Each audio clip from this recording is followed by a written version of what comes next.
So your next movie, everything will be single shot, finishing the camera, onto the bench, no effects. Yeah, no, my next movie's going to be very simple. Whatever it is, it will be as simple as hell. I never, ever want to get involved in anything as complicated as again. Well, This is going to be the hardest thing I ever do in my life.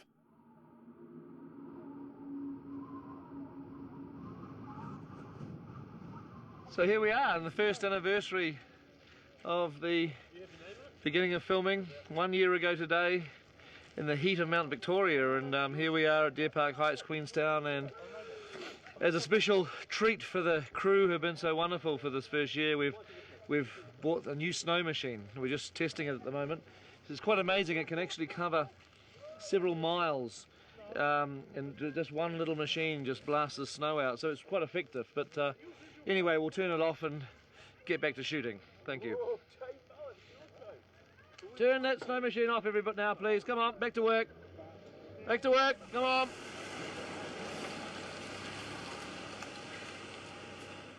"5:30, last day of my shooting on Lord of the Rings, which started in the second or third week of January 2000.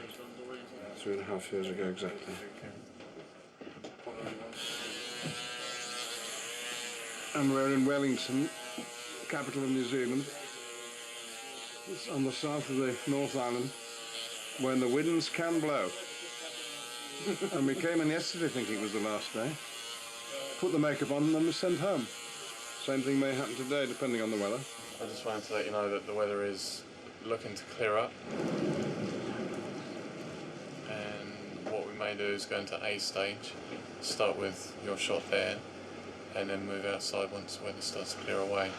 The day begins at 7 o'clock with breakfast. Nice crispy bacon. Good.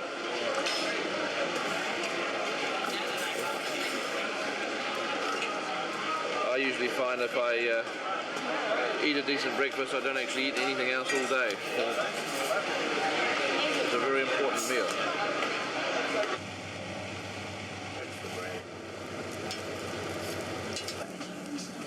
It's been going since 5 o'clock. That's how long it takes to make 280 pancakes. I think it's probably hitting about 8 degrees. No, it's not. No, it's about 15. Oh, come on. Yep, 15. It's warm in here. It's very warm in here. Because we are hot.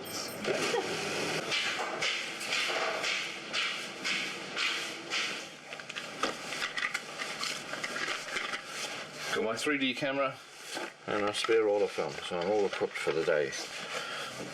And now we're going to basically go to the stage. Good. Carol's away scheduling, trying to produce some rain-free days for Storica. So I'll be fishing today. Good morning. This is the existing cut. There's Gandalf is up front there. Oh yes. But unless people actually spot him, Yes. they won't even know, because then we go on and we have see, we have Vigo. You're now up front here. Ah, right. We have Vigo. We have Orly. Orly looks around. Vigo looks around. Another wide. And you obviously kept off me because I wasn't because there. you wasn't there. So because this is potentially the first scene in the movie, it's important to at least just see you riding and looking around. So the sort of shot we want to shoot with you is actually one like that, where you're literally just looking around, a bit ominous, a bit creepy. Oh well, we've got part of a horse. We've got sort of that bit of a horse there. Oh, that old favourite. Right, steady she goes.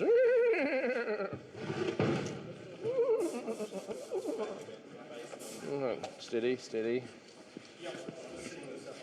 Settle down. All right, okay. And action.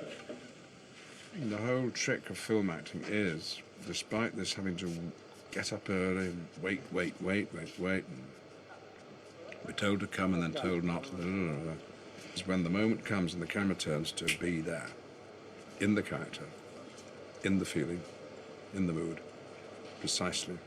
We should have actually... No time to waste.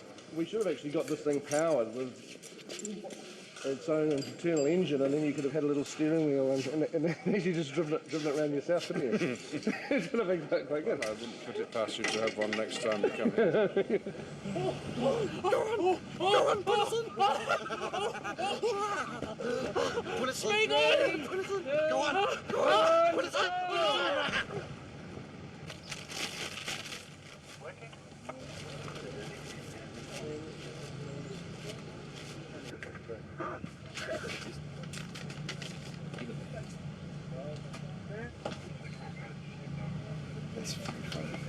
Andy getting on first? Oh, what? Steve in the boat.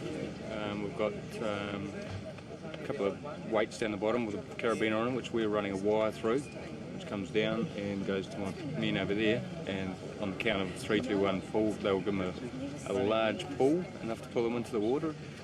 All I've got to do is not fall in. But jealous, really, not to be doing this. Not quite as trained. And I've heard the eels in there as well. Don't lose it!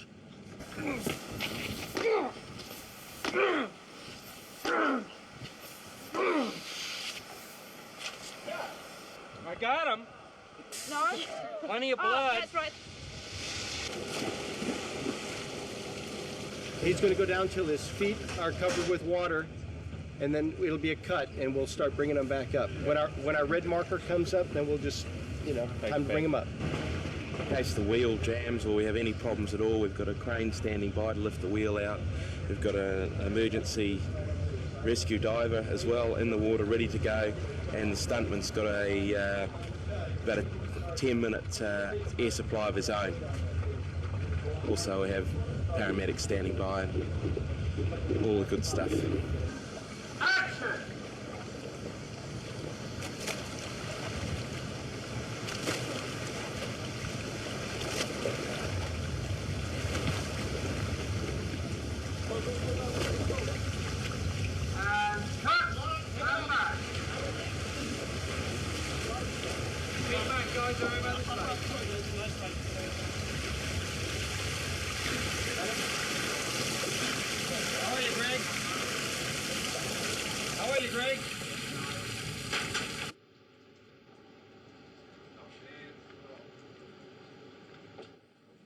If Christopher Lee hadn't been playing Saruman, we probably would have had the same demise, because it's, it makes sense to have Saruman falling off his tower and landing on something sharp, but the fact that it is Christopher Lee obviously has a significance to us all, and it's quite fun.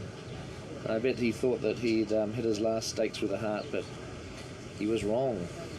He came down here and to New Zealand, and we rammed another wooden stake through his heart. There's something vaguely familiar about this situation. 27 years ago, when I looked up, I saw Peter Cushing. 27 years later, in New Zealand, I look up and I see Peter Jackson. It's called lace. It's a type of nylon net, and it's made on the same machines that make mosquito netting. But it's made specially for wigs. They're made to fit absolutely exactly one person, which is why when you're fitting extras, you need loads of them, and they never fit properly. But you can just about fudge it. I could get used to this, actually.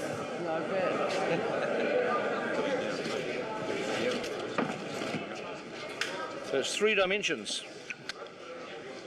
Shooting 3D, see? So the 3D photos of the Lord of the Rings set will exist. You get one of those Viewmaster kind of real things. It'd be cool. I just want to look at it. Just one more time. I heard about this thing called the Palantir, which apparently is a magic bowling ball. So I stole it, but my thumbs get caught in it. Pippin's screaming! Pippin's in pain! He's struggling! He stands! He stands, he's struggling, he's in pain, he falls! Go to him, go to him! Aragorn comes in! Aragorn runs across the room, grabs the Palantir! Grabs the Palantir! Grabs the Palantir, he's struggling! He's struggling, the Palantir rolls! Look at him! Yeah, it wasn't bad though. For just, I mean, you know, we're only going to use moments of this. In lines of Serene McKellen. Yeah, That's me. Tiny me. Peter McCaffrey. That's fine. Mini me. It's still hanging in there.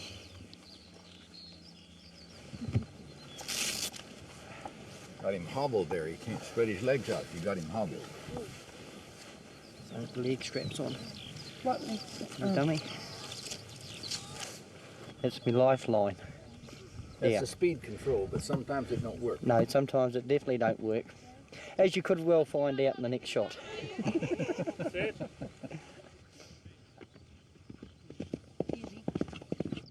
We made it look too easy in the beginning, and then the further we've gone, the more difficult it's got, and the more stuff they've thrown on us because we made it look easy in the first place. So it makes it a little difficult.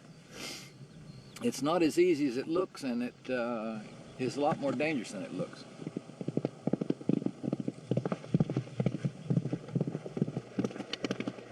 Today we're here in Paulburn in the South Island, about 2 hours from Queenstown, and we're filming with 235 extras and about 30 hero horses or company-owned horses. The extra riders with their horses, they actually stay on site, camping in their horse floats or a tent or caravan, whatever accommodation they can bring with them, basically. What we've laid here is probably the longest track in the Southern Hemisphere. It's approximately 150 metres long. It's taken us, about 3 or 4 hours to lay. It's quite a build. Action! What we did is we took some wire out of the fence, we strung it and strained it so that it took the weight of this very heavy crane and 2 guys.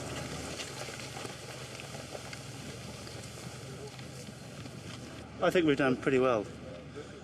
The biggest crane I think I've ever seen in this country. And it's one of the most expensive. The head is as expensive as my house. Now this camera on the blue crane is the king. This will be one of the few opportunities in your life you're allowed to look at the camera.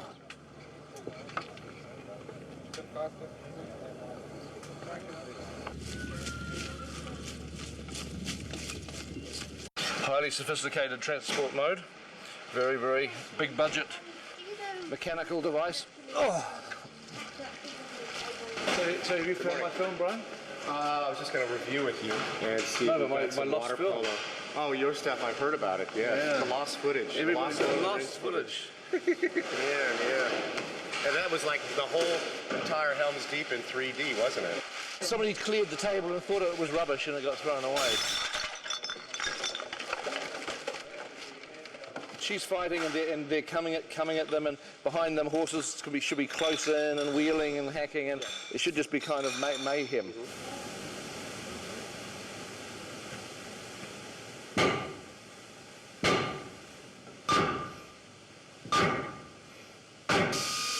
It's interesting seeing the number of different blades I've had to make each shot work. These blades will probably end up getting virtually thrown away at the end of this. Yesterday was such a full-on day with heating the blade that we're now down to our hero sword. So we've got to be very careful on how much we heat it, otherwise we'll end up losing this one as well. Okay, we're ready. Line on and go! And now! Good? When's it going to be together? Well, there he is. Hello? I mean, I think what's happened is somebody's just come to clear away the old cups on the table, a unit person, and saw this and thought it was just some discarded old bit of bag. I mean, so we're looking through the skip where everything from yesterday ended up, and I think if it's going to be anywhere, it'll be in a skip. Yeah. So I've got quite high hopes that we'll find it there.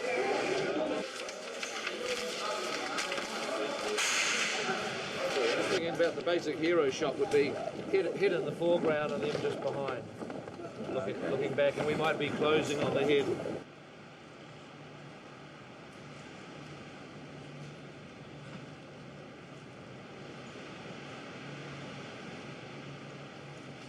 Waiting for Waiting. the cloud. Waiting for the cloud. Yes. No, it's it can be rather distressing at times like this when you're sitting waiting. Sir Edmund Hillary's about to come down for lunch. Hopefully we're going to get him to sign these books, which Peter's bought for Elijah, Sean and myself. Very, very excited. A gift from Peter Jackson. I think he's read Lord of the Rings like 6 times. Has he? Apparently he's a fan of the books. So I'm going to, if he seems amenable to it, I'm going to see if I can get him to sign it. It'd be amazing. Big childhood hero. I was thinking, okay, what's the first thing I'm going to say to the first man who reached the summit and returned from Everest? And I was, so how was it? The view? How was the view? You know? Oh, pretty good, really. Brilliant, brilliant. Actually, could you mind writing that to Gollum? To Gollum? Yeah. This is oh no, this is the refugee leaving one. That's a different one. You want the army leaving one. Oh my God! I haven't seen that. Oh, you'll have to pay. I've missed it. $9.50. It'll open in two Christmases time. Well, it looks like we've got a problem with the snow machine. The button's jammed and we can't turn it off. It's creating a bit of problem. It's snowing all over Queensland. I think the police are going to come and tell us off. We've got to try and get this machine to shut down.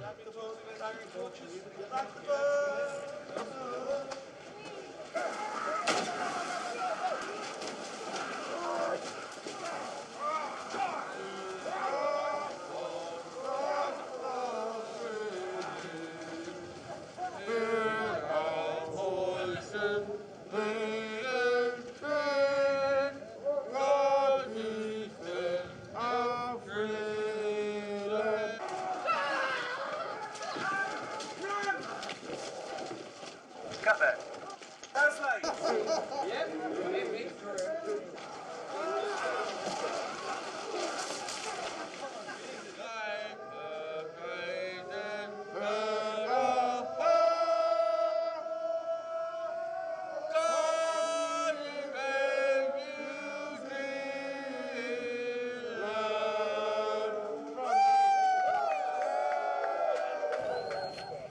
No, they look great.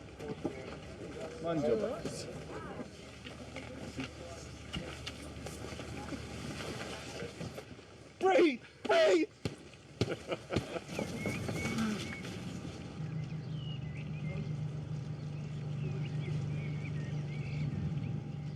It's no good, we've lost him. Now pump us on. Breathe! Breathe!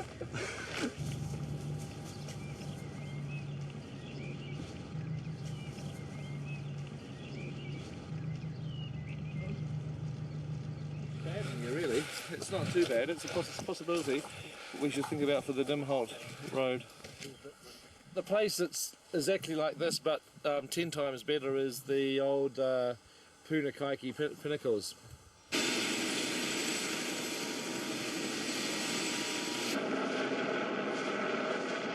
In the absence of the video diarists who were too chicken to come up all the way up the mountain in the choppers, Barry Osborne took command of the video camera, and but unfortunately we were noticing every time the shot was starting to look interesting, his cell phone would ring.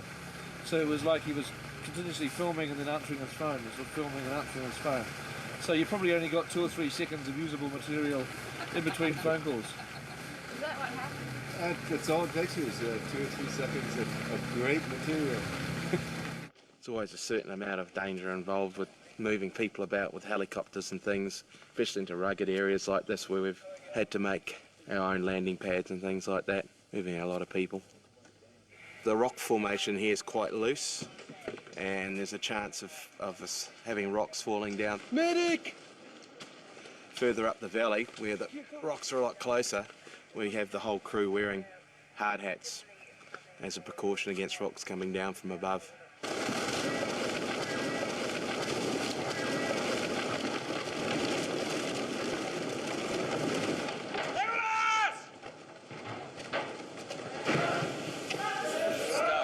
Can't make it move. I think they're jammed. Yeah, that was a good one. It's pretty cool. It's pretty cool. There's some good bits there. take this opportunity just to thank the local cemetery department for providing us with the props today. We promise to have them returned by 8 o'clock tonight. All these skulls are moulded off the skull that Richard has. It's like a human being. It's like somebody lived. Over and over. Somebody lived who had no idea when they were alive that they were going to end up being kind of decorating. Their skull was going to decorate this movie. It's pretty weird because it's like they just made 2,000 copies of the same skull. Skull.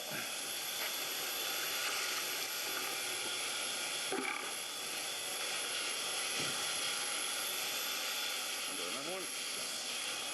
This one lighter. Because you can buy them, you buy moulds of real skulls, and it was a male European. Somebody, but God knows where and when and how old it is. And somebody, it was a human being once. Lord Westmouth, strange news. The ring apparently must be destroyed by December the 22nd. You fool, man. We are yet staggering through the caves. We provide everybody you see in the film, apart from the lead performers that we've cast prior. We had 4 casting directors, and I'm the New Zealand one, and I ended up sort of the job kind of came about and created itself really. Suddenly we needed hundreds of extras, doubles, you know, of every type, hand, leg, back, neck. I mean, unbelievable. We kind of call ourselves body parts casting to a point. We needed little tiny people, really huge people, all that sort of thing. So really anything that's required, we have to kind of find it. There are people that I think come into, you know, want to be part of it or involved in a film like this for the wrong reasons. You get a feel for people the minute you meet them. People that are too pushy and in your face, you just go, don't need that. It's not usually the kind of thing casting does, but hey. What we want to do is get you all just looking like you handle these every day, that you're really competent, and that when they put in the pretend arrows later, it's looking like it's doing some work. So we just want to get everybody in unison and holding it the right way, putting the arrows on the right side of the bow. Just let go, okay. Yeah, just let go. Just let your fingers open. Okay, no, don't worry about it.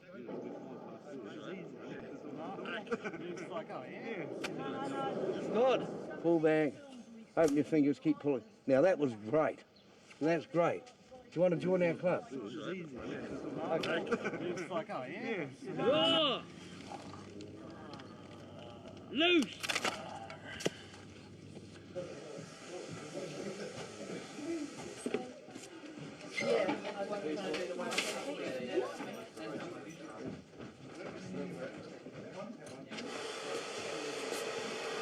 Excellent. You look great. Oh, I love the drag. Rick's finally got a bit of manly facial hair. He had to have it glued on. You're playing Roger the Cabin Boy. No, you were playing Roger the Cabin Boy. This is Seaman Staines. Over there's Master Bates. This is Pugwash. I've never afforded myself the time to put myself up for a cameo, so finally, with the last few weeks of pickups and the third film to go, I finally took the plunge, and sure enough, I was even late for my fitting this morning because of a deadline change at Miniatures. So, but very glad I've made the effort and got here. Did you get your own trailer? I demanded one, but I never got one. I think you and I are sharing. There's a Portaloo out the back that they've decked out. Amazing how you get in the character, isn't it? You ready to headbutt? Well, that's right. It was about the time that the dreads were being glued to my beard that the first thoughts of buggery came into my mind. Who are you to deny us passage? Who is he? Who is he? I tell you who he is! Oh, nasty!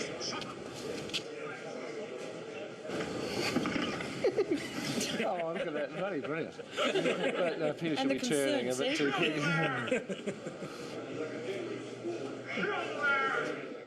We're at the Dry Creek Quarry at Naranga Gorge. Where are we? Haywards Hill, that's it. Dry Creek Quarry at Haywards Hill. The Ministera set.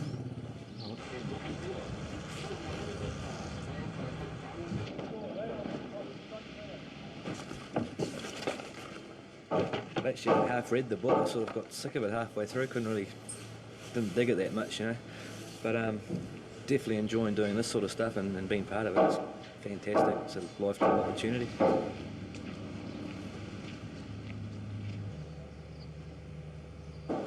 Just been such a rapid transformation with all the structures going up one day and then it's been clad, instant polystyrene, stone carvers come along, plasterers, painters, and you've got a building.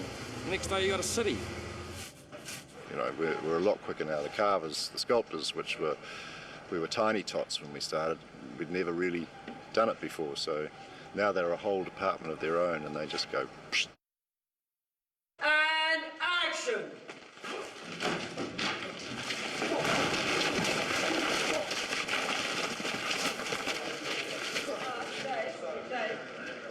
Very good.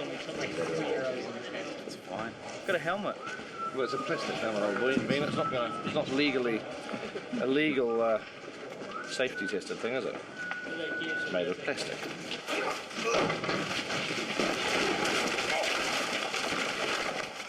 How's your arm strength? Strongest guy we've got. Oh, God, Kieran! Jesus, you've been on the bloody... I've put on the You've muscle been weight. eating not muscle. That's not muscle that I'm picking up there. Jesus, he weighs a ton.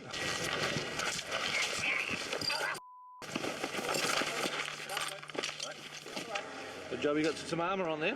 Yes, exactly. Exactly 3 years ago today, May the 23rd, 2000, we were halfway through our shoot. And we had these jackets made. You can sort of see the date there. And it's May the 23rd, 2003, and we're still making the movie.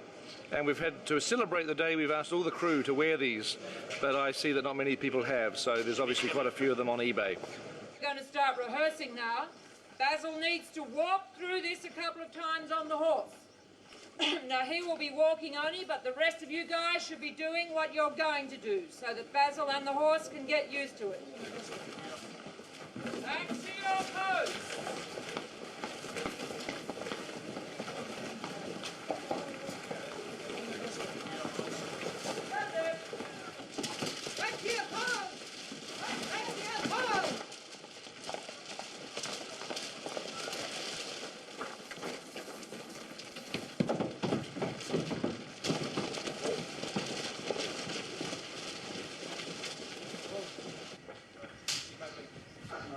Suddenly these things go flying over. They don't know what these things are. They're like black shapes coming towards them, so they could be rocks. The guys can like put their shields up and these things bounce off their shields, and then it's like boom, they land on the ground and sort of spin on the ground, and we see it's a severed head.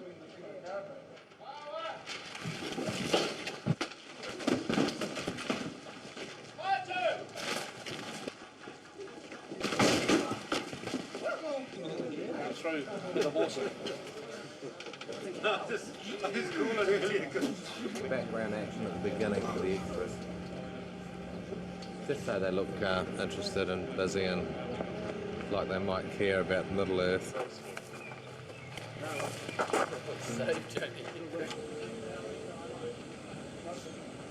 Sirian is having quite a hard time today, even with the sun in. It's like so bright. He's shielding his eyes. I'm trying really hard not to blind him, but I need to get little highlights in there, so it's a bit of a trick. He's just finding the general ambience here really, really bright. And New Zealand light is generally about 3 or 4 stops brighter than any other light in the world, and you get DOPs coming here from overseas and they get their meters out like this and they go.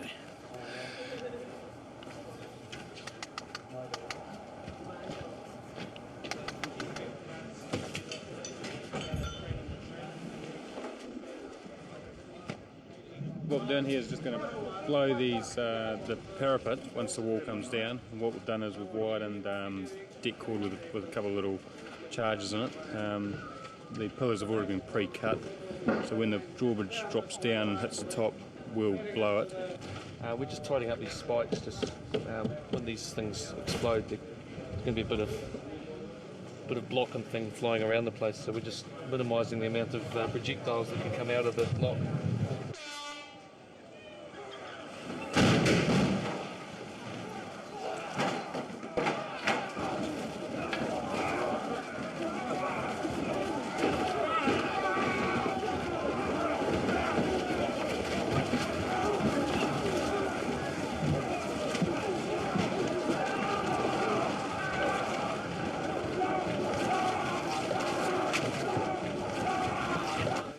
not give in to fear.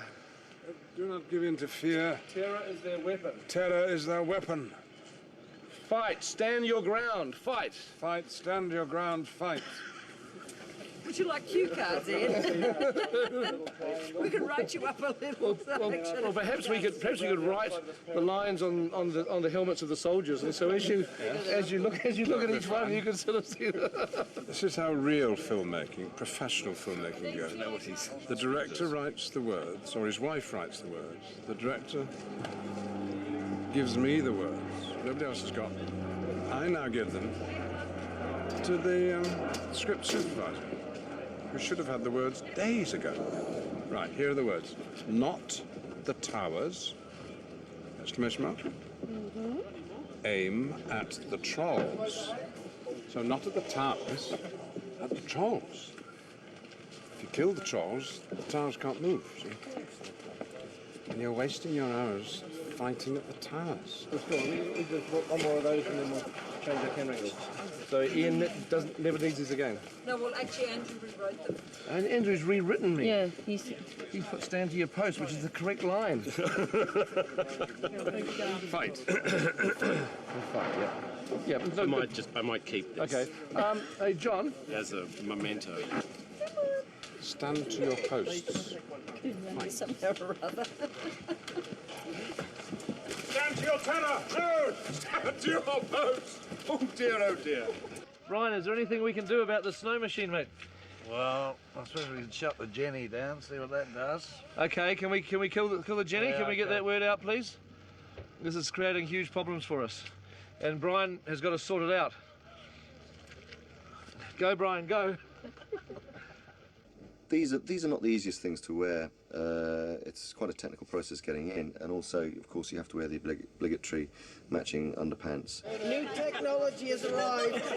There's no category for this, so we don't know where to put it.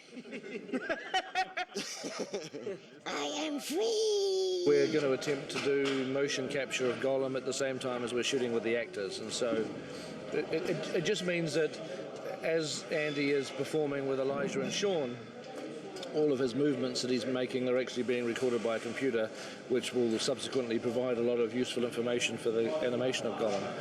What we've done previously is always just film him and then shoot an empty pass without him, which we're still going to have to do today. And about a year or 2 years later, in some instances, we have to then motion capture him. So Andy has to recreate his performance after a huge period of time has passed. We can have play orange light beaming up there like you're over some lava bloody chasm or something. Why you don't throw the ring into there, I don't know. But that might, I suppose you have to go through a door. All right, okay. You always have to go through the door. We have 13 cameras that are all looking at markers on Andy's body, as well as looking at markers on the cameras and other objects in the scene. So we're tracking cameras, we're tracking Andy, and we're tracking any other object that they choose to place in the area.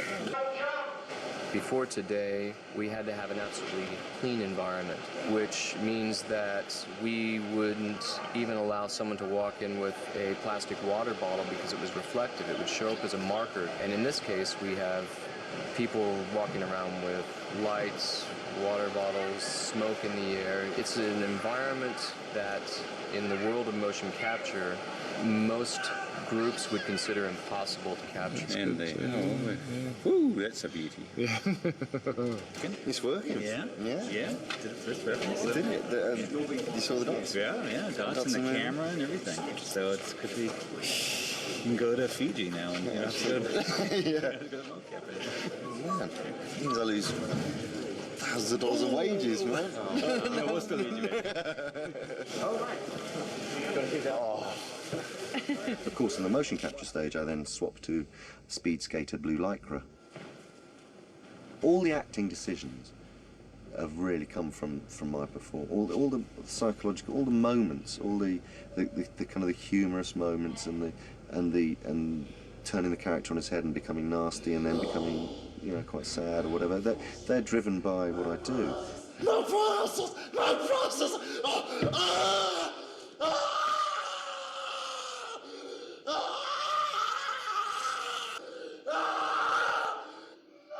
we get our gray shaded Gollum delivered, well, we import him from the creatures department. They build him.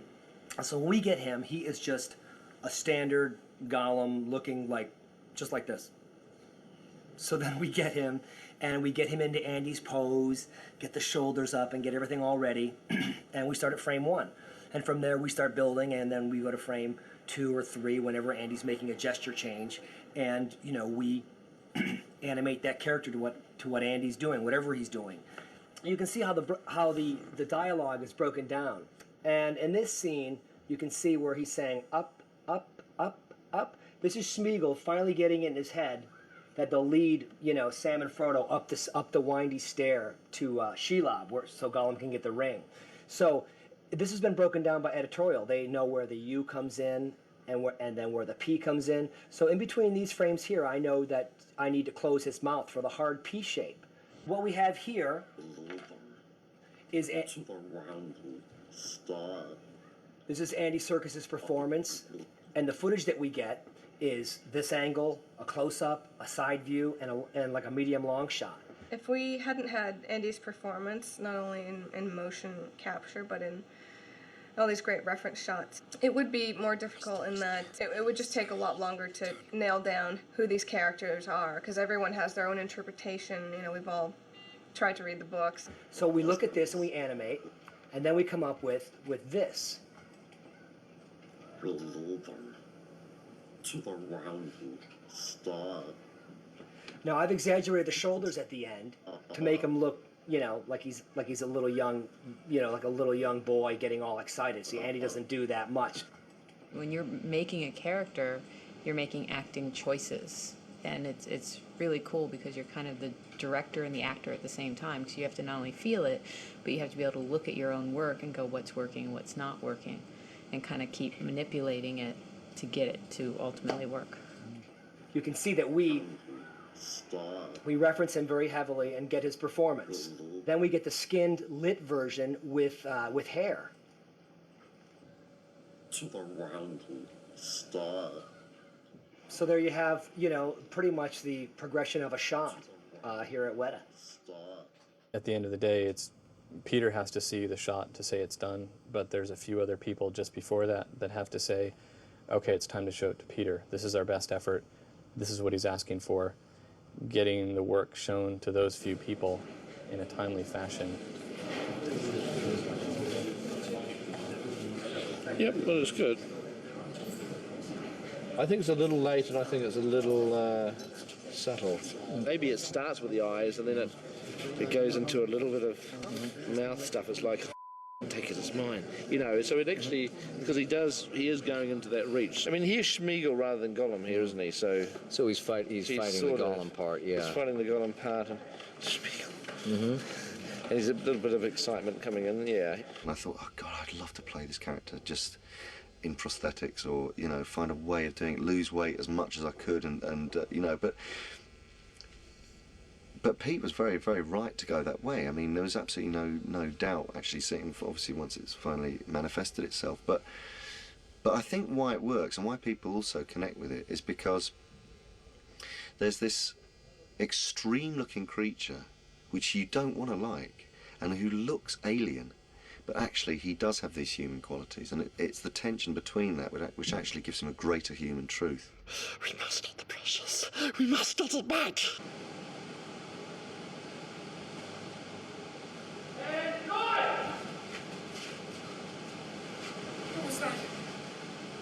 Smeagol! It's a Shelob claw that gets chopped off by Frodo. It's probably enough. Final dressing. A little bit of it.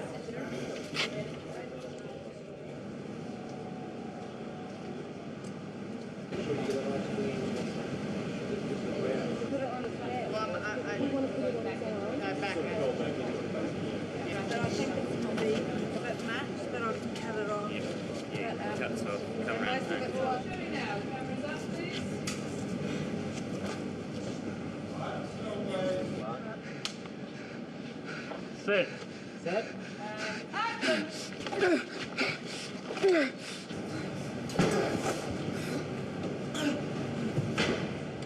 see it, and camera's coming in, so gotcha. Set. Set. Action!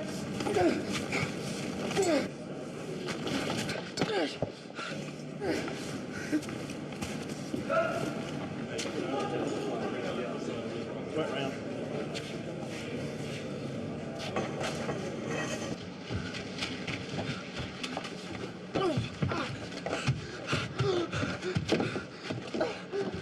So we get you to the point we're stuck, and all of the web stuff, Elijah, we're shooting today is just going to be tight. Yeah, the web's sort of in this entranceway here. You've run in from the background there, running towards us here, with the spider on your tail. Yep. Gollum is meanwhile on this side of the web. It's that realization that really that being in this web is actually fulfilling his plan. Because he basically says, well, we'll just let the spider eat you and suck out your meat, and then we'll come and clear out get the precious. And you realise at that point of being stuck in the web what the whole plan was all about. Oh, yeah, yeah. Right from the beginning, what tunnel, what the windy stair, what everything was all about. Trouble is, Joe's stuck in there now, so Yeah, we're going to have to do it with Zoe. it's going to take us like 4 Oh, we'll hours just do to a get face her. replacement. Zoe is Frodo. She'll do a If she brilliant doesn't job. get eaten by Shelob in the meantime. So, are we ready for Elijah? I remember these days. Slightly wet, this one. I'm making spider's web for Shelob's lair at the moment out of a elastomer that we had developed for us. Heat the stuff up and we put it on a water bath and then stretch it out. It's got an enormous amount of stretch. Not to hit the fly. Why does it cry? Caught in the web. Soon you'll be eaten. Help me! We'll come back. Clean up later. Smeagol! Gollum! Help me! Then we'll go through the bones and the empty clothes. Then we'll take the precious for ourselves. What Peter had wanted originally was kind of a National Geographic spider, kind of blown up and gone crazy. I think Pete decided that a tunnel web spider was his number one bad spider in the world. We had lots of spider reference. Unfortunately, spiders are very tiny usually. Definitely not this big. And what it's progressed into is something with a lot more kind of anthropomorphic character in the face and stuff. One of the eyes is milky, like there's a cataract in it. It just looks really diseased. There's all these disease clumps all over it. We had some web reference. The web reference was really quick, as you can imagine, a little spider grabbing a cricket or something, but you definitely want to use it to just get where the web's coming out of, what legs they use it with, where they're placing it, and then throw it all away because this spider's, weighs 2 tons. This is a scene where Frodo is struggling through these cliffs, Cirith Ungol, after he's had a showdown with Gollum, and Shelob pops out of a hole and, unbeknownst to him, creeps around and stabs him with her stinger, and he collapses, and she wraps him up in webbing, and then Sam comes along and saves him. Hey, there's a light. Someone's home. This is the shot of Frodo getting spun up in the cocoon, and I'll just scrub through it real quick just to show you what I look at all day. These aren't the nice and beautiful screens that you see in the movie theater, but this is basically what we do. We animate these kind of lower res creatures that are just base, and hand it off to someone else to make them look pretty. One of the rewarding things about the Shelob sequence is that the TDs are working on the shots at the same time the animators are. So we'll do some animation during the day, publish it. The next day, we'll get to see that rendered and lit, and that's really inspiring because you get to see how much the texture adds to her character. Next time we see this, the face will be chattering away. Chattering away. The mouth. Oh, this is not getting the animation? Weta Digital has been going for about 10 years now, and when it first started, there was really only one person, and the managers and the team referred to Weta Digital as the ILM of the South Pacific. That's no joke now. We probably have more processing power than ILM, We've won 2 Oscars in a row, and it's a very exciting time. Looks very agricultural, but in here you have 512 2.2 gigahertz Xeon processors. That's a teraflop of computer processing power. That's larger than the Australian Centre for High Performance Computing. It was built, architected, installed and implemented in the space of 3 weeks. The computer room that we have, our 4th computer room, we're adding another 1,176 processors. That's 7 racks of servers, each rack with 168 processors. Each processor is a 2.8 gigahertz Xeon processor. Intel tell us that we will be the largest Intel HPC site in the world, and we believe in sheer processing power we'll be up there in the top 10. We may even outrank NASA.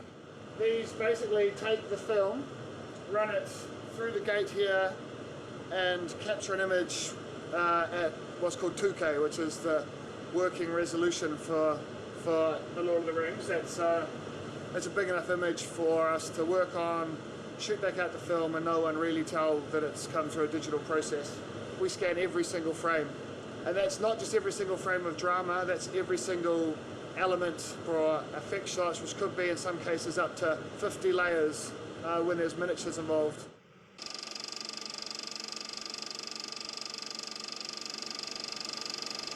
That pretty much is a day's work in miniatures. A lot of the stuff we shoot might only be a few frames long because it's going to be cut out and repositioned and moved around by digital and so on.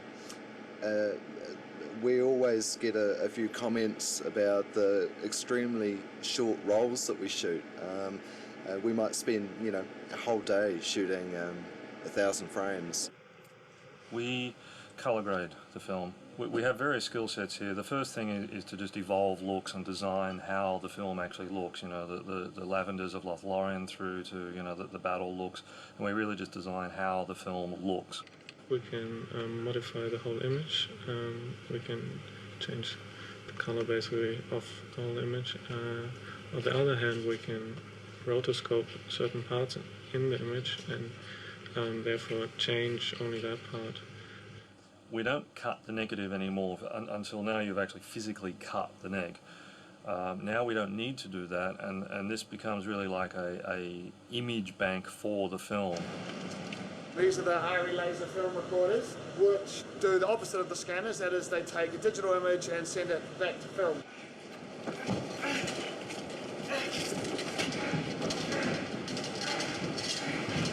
It's good. There's good stuff in there. Good bits. And kick at it! Kick it! Fight it!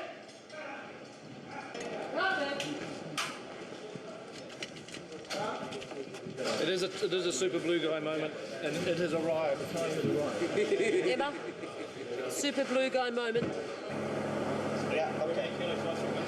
When you're a low rent superhero who can't even afford a cape, what more do you expect? Can't even afford a bloody insignia. No, he can't afford any embroidery or markings. It's pathetic. It is pathetic.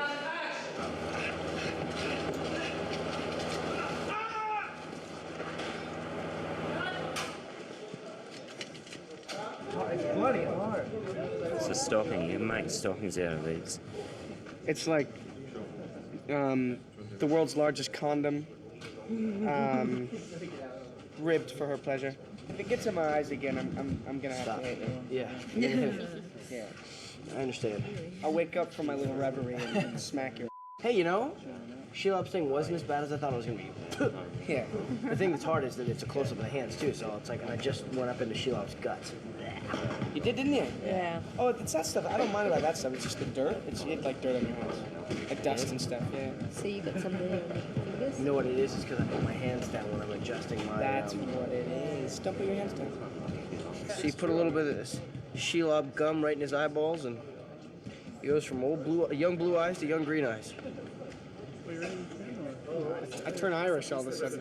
He says, "Oi, Sam, how are you doing?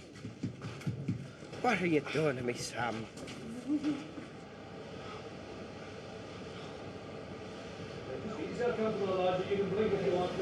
Don't leave me here alone. Don't go where I can't follow. this is a very rare moment that we actually have a tangible tower in the background. It's right there, the Dark Tower.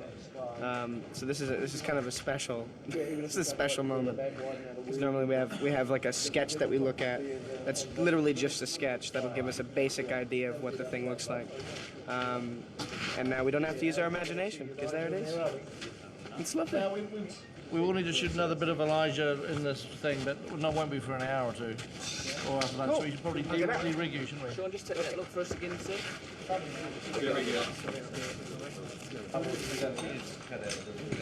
Somebody lounging around. You know, we're here to work. We're here to shoot a movie. They're sleeping. Look at them. It's like it's a picnic out here.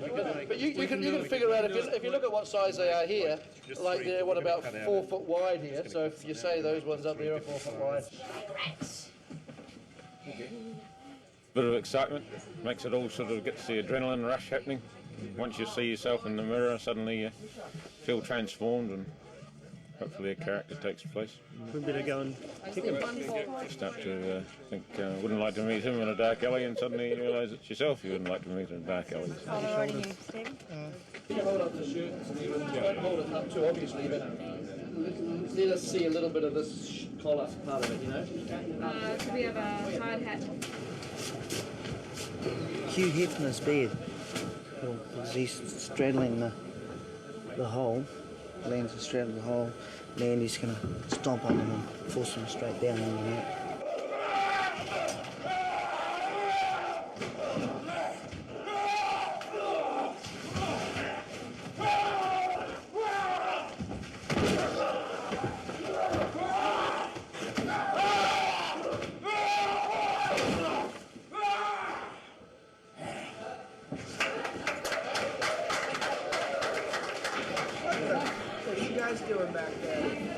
Hello there.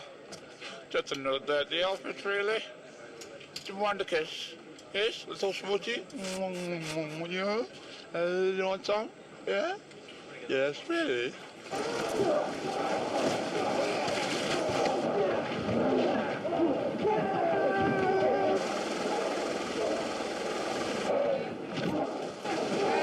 See if there's anywhere that you can... He wants me to run across the top of that bridge up there. How do I get up there? Walk around. If you can do it, I can do it. Sorry? What? If you can do it, I can do it. He's learned from the great school of leadership that he won't ask anybody to do something that he's not willing to do. So, if he does it, I gotta do it. Correct, man. Sit. And action!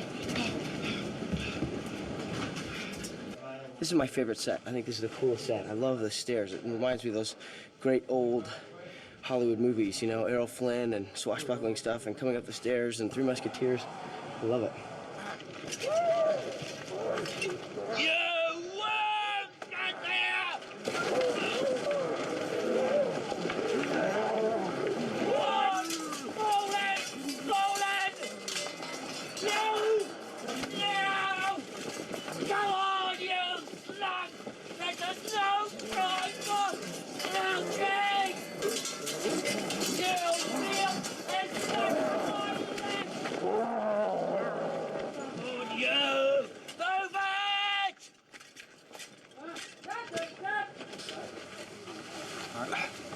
Even better head underneath. There you go.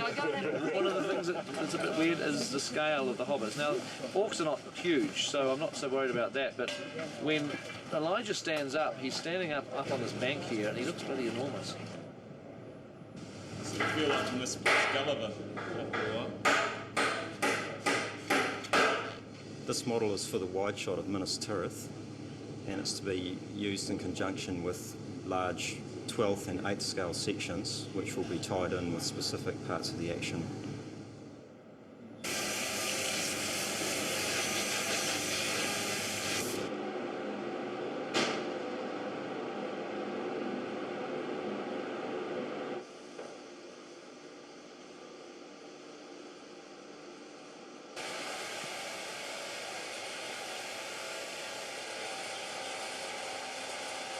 This is a 14 scale version of this. There. So it's based on an already completed model. but it just has a lot more dressing involved. There's clotheslines and there's kettles and you name it. It's very modular, so pieces that we're getting from various places, we just dress them up. Of course, it'll all be dressed to camera after we're finished, so most of the detail work goes in there. You work to the camera. The stuff that's up close to camera is very, very precise, and then it gradually kind of tapers off into the mist. Then we shoot it in smoke, of course, so it has aerial perspective, so you don't see everything quite so closely. The very first time that Peter saw the miniature set of Minas Tirith, he said, "This is great, but we need to do some shots like Star Wars where we're flying the camera down through the streets." Well, the problem is that this set was built as a long shot set. It was never intended to be shot close up at all. So naturally, here's the result. So here we are flying through the streets with a snorkel lens so we can get right down inside. Every building had to be super detailed because we're looking at them from just fractions of an inch away. And basically what this is the Nazgul is flying between the buildings, knocking people off and terrorizing the whole place. We're flying backwards and he's flying towards us, so we're essentially leading him.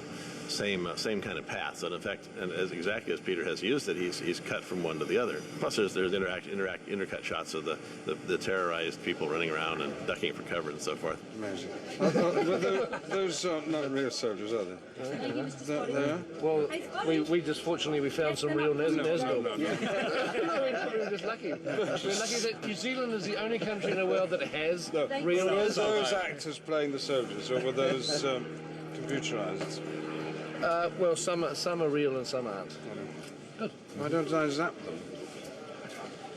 Because your batteries are low, and you can't get any double A's in the city anywhere. You've tried every chemist. You've tried every chemist in Minas Tirith, and they're out of double A batteries. Oh no. Oh, that was a tricky question, but I managed to answer it quite well, didn't I? And this is just preliminary lighting. I believe there's also siege towers and all sorts of other elements that's supposed to go into it. There's also supposed to be clouds coming in, wispy clouds that they go through. Now, by no means is animation the only thing in this shot. There is just about everything in the shot that you can possibly have. There is keyframed animation, there is massive simulation, trebuchets being pulled off towers. You name it, it's there, and it was all hell to do. But this was a real fun one. This is the one where fitting a 747 through some buildings is a pretty tough call. So this doesn't look like as tight a space as it really is, because it's pretty tight. And if we get in here and look at it, this is the actual geometry that I'm flying through, taking this creature through. So getting him to cruise through this stuff was pretty tough. We're only here to do one thing, and that's tell a story. We're not here to make great effects. We're not here to do cool sound mixes. We're here to tell Peter's story and Tolkien's story. And that's our only function. And then ideally, we would do our jobs and then erase our tracks and disappear. And nobody would know we'd been there. Yeah. He does kill an awful lot of people very quickly. But that's cool. That's what the kids like. I like the idea that you're defending Pippin. It's not gratuitous in the way we normally do things. No. It's actually it is you're defending Pippin, which is actually great. It's a great. Isn't Steve great at this? He's quite fit, isn't he, Gandhi? Yeah. Well, I think when he needs to be. I think anybody's fit when they're defending somebody that they care about.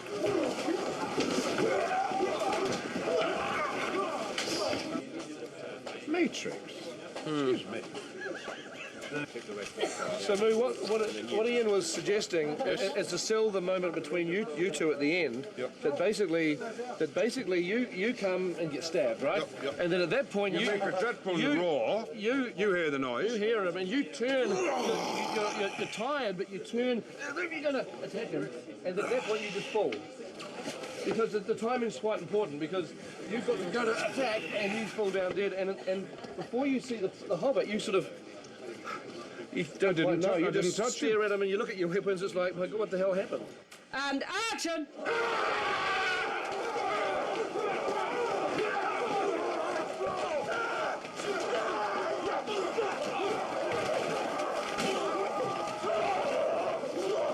there's certain things that you'll never see Gandalf practicing. You never see him keeping fit. Do you? Who cuts his hair? These are the things I worry about. Where does he buy his clothes? Yeah. Yeah, where is all that white? Lovely. And who washes it for him? Who washes that lovely hair for him? I never see him Well, down the pool. I mean, Bill Wiggles, wouldn't it? Unless you should think. The elf. He knows a thing or two about blonde hair. Try to put braids in it for you, I should think. Go that, leave it. Ponytail. Leave it, legless. Leave it.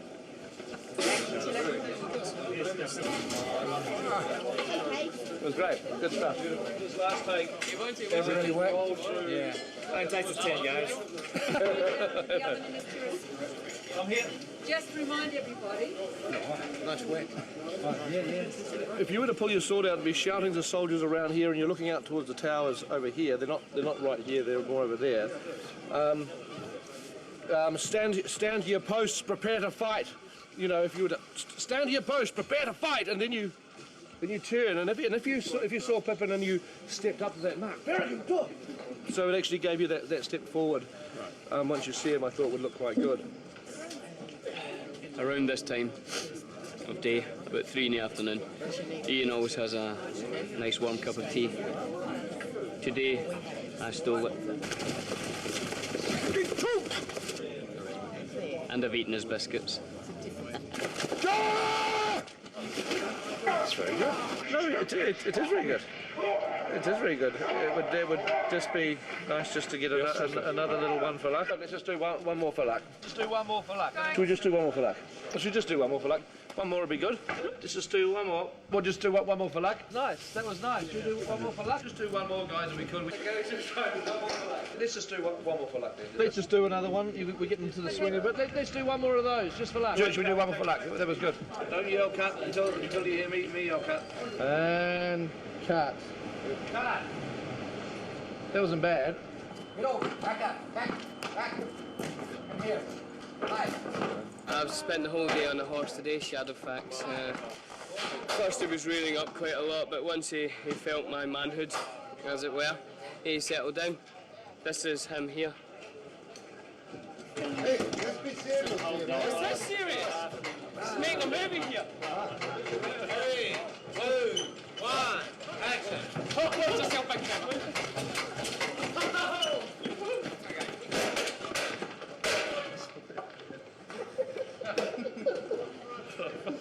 I think he's broke a leg. Shoot the bastard. As you can see, I've removed his legs and head because he was misbehaving. Anyway, shows you the kind of person I am. Goodbye.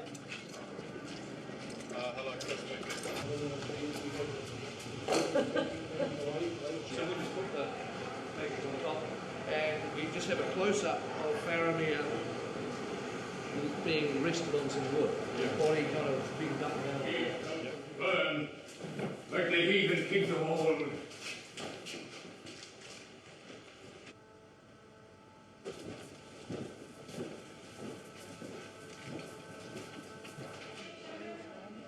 Today I'm operating myself. Well, I'm operating Pippin, who is Fawn today. And it's great fun. A strange thing they don't know, but a flick of a switch, and I can actually make Fawn take off. What's this? Whoa, and there she goes. What a cracker. And whoa! Watch yourself there, Peter. Nice piece of flying. The only thing is landing. Not so good at that. Here she comes. Oh! Sorry, Fawn.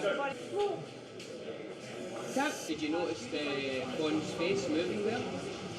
There was some fantastic face movement. Right, okay. I think the operator was very good. I wonder who it was. I wonder who it was. We should get you wired up, you see, with electrodes so you can move. Yeah, I could do it myself. I'm drunk again, I'm afraid, Eric. Oh, I'm so sorry, Bill. Point me to the camera. Right this way, sir. Look down there. There's the Begin your line. Thank you. Excellent. Ready when you are. Jump the bloody line. What's that for me? Was just switching. What's wrong? See you in my trailer in 10 minutes.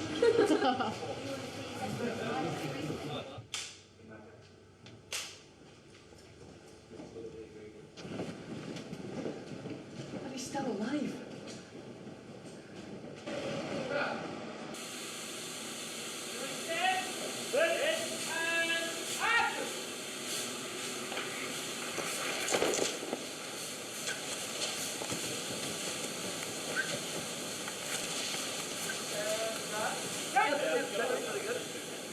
That was very exciting.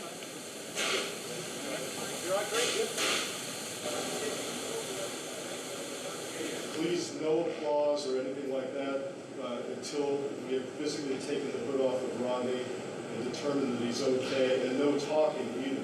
There's an ambulance standing by on stage just outside this archway here.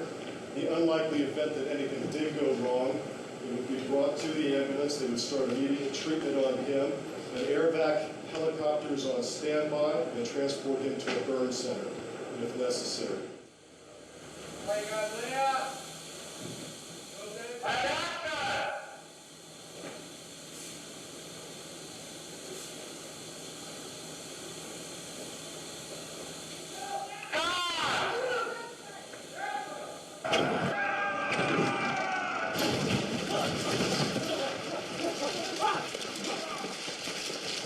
So here we are, flat out at the Health and Safety Department.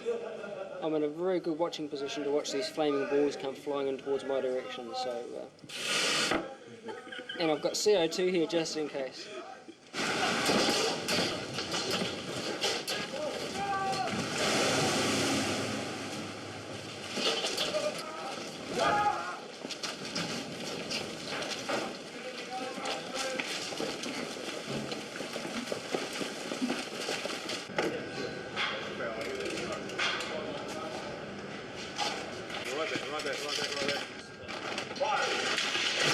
So the trick on this one is Pete wants us to get the camera as close as we can get it to ground. The camera guys are a little worried because we don't want to like smash the lens with it, the elbow of ground. So but I'll be fighting to get it closer and closer, and they'll be pushing me back. So it'll be a nice tug of war here. We'll just bounce the camera out of the way harmlessly. Yep.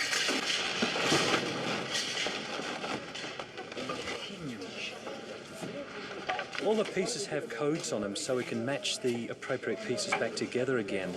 All the front hero stuff will match reasonably well, but all the mass in the back, it doesn't matter. It's debris by the time we see it.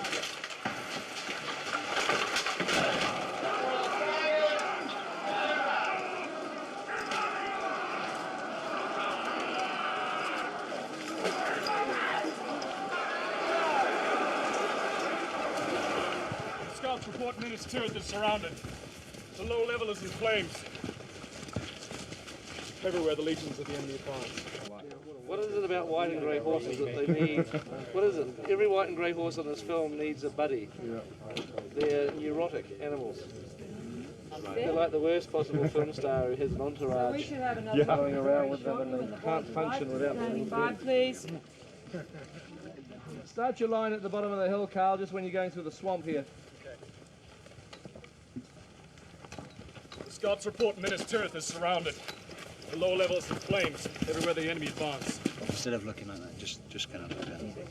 And then come up for when she says... Well, I've done my immortal pieces of work earlier on this morning, and now it's just down to the guy with the spiky things coming out of the back of his head to impersonate me as best he can.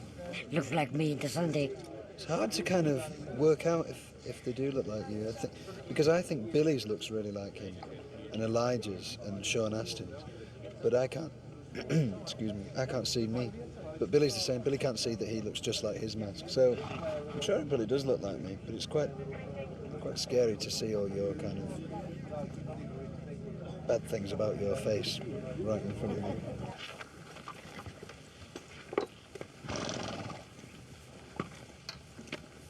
To battle. Okay, and that's when everybody will ride up. Stand by to shoot!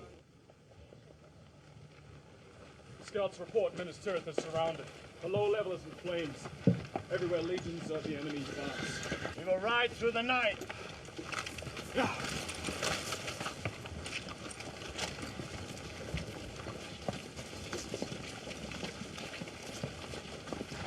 To battle. This provides me with the body that I require. It sends electrical currents into my stomach just to keep it firm, because I do have a tendency to overeat slightly.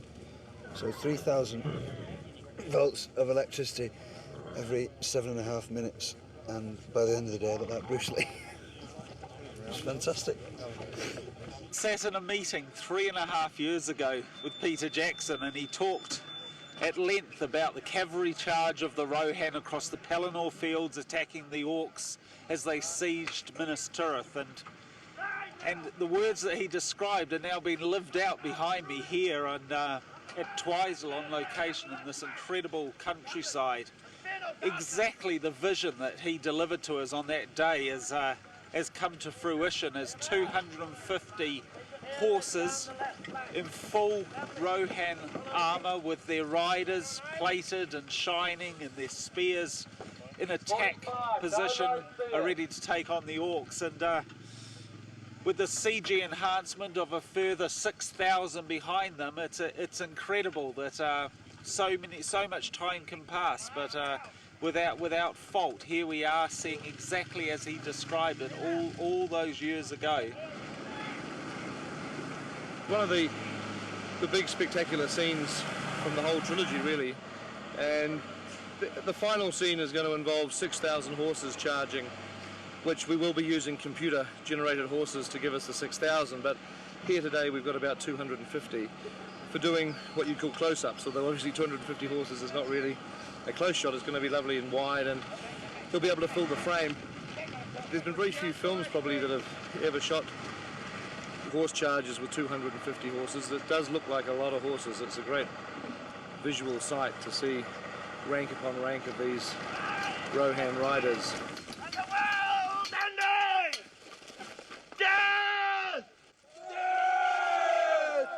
It was probably 3 or 4 years ago that Richard Taylor and I were talking about how many Rohan costumes he should build, and I said, well, let's make 250 because I'd love to get 250 riders on horses. After 3 or 4 years, here it is. We're here now and doing it. Very exciting. Ride now! Ride for ruin! And the world's ending! Death! Death! Death! All Citroens should be built like this.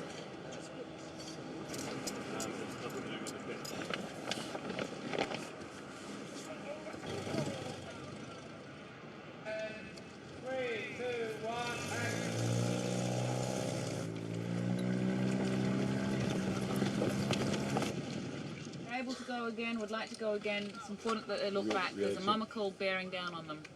Okay, that's our A-frame. Just doing a rough comp of some 3D previous material and some live action of one of the battle scenes.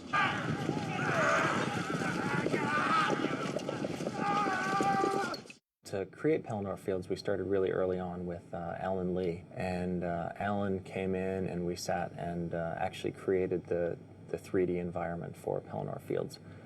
We started with Minas Tirith being the origin, and built up the mountains right behind Pelennor, or right behind Minas Tirith, which were the White Mountains. Out from the White Mountains were Pelennor Fields themselves, which is about 6K of just flat field. It seems like a real place to me now because we've spent so much time in that area. I could probably map out the whole area, and if I was to drop there, I think it's upwards of around 400 shots.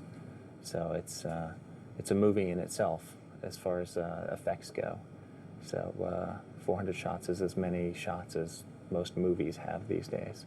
At this size, it doesn't look like much, but then once you get everything shaded with secondary dynamics and it's up on the big screen, you can pick out that each of the horses are moving as individuals, but also as a group.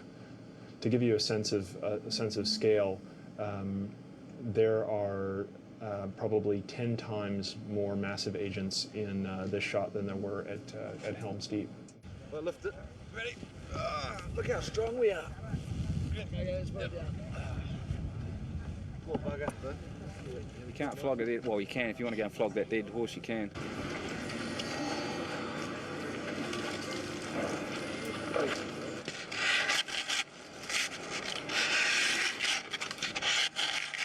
Apparently they eat horse steaks in Europe. That wasn't meant to happen.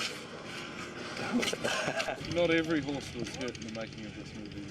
Well, that's right. Obviously, we didn't want to hurt any horses or performers. This one was a badly trained one. It wasn't even hurt, didn't feel a thing. Peter wanted, just grueling, nasty, horrible deaths from these things where they're, face planting and, tumbling over each other.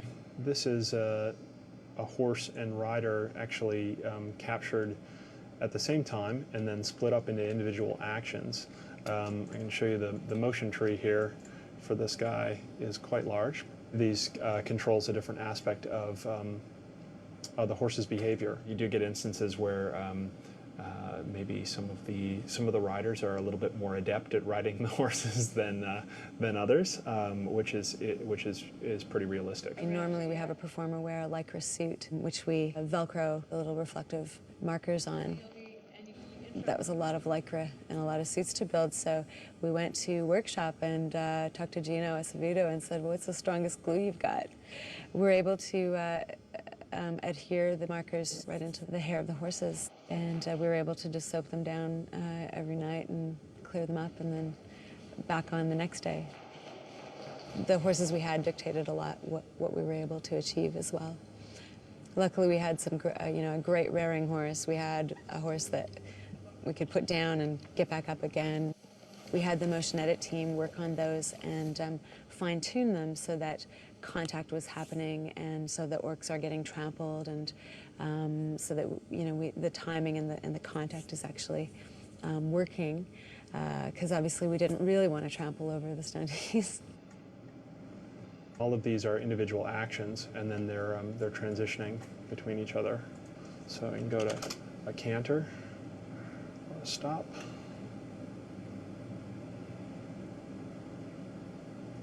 I'm responsible for producing what we term the creature rig, which is the high-res asset that the horse motion gets put onto. That's kind of my job. You have to work sort of anatomically, but at the same time break a bunch of rules about how that stuff works. You're working with surfaces that hook up and behave like normal muscles, so you have to anticipate where those things are going to bulge under the skin and how they react to world forces. Here's the sequence in a fairly rudimentary form, and what I'm working on here is just getting the riders and horses here looking correct in space and matching with the camera. I've put in the first layer of arrows volleying down, and after that I'll go ahead and render it, still with just very simple shaders, just to get an idea of how the riders are looking with motion blur and also the arrows. Lighting the horses and riders, just gelling them into the scene, trying to match the lighting of the live action riders.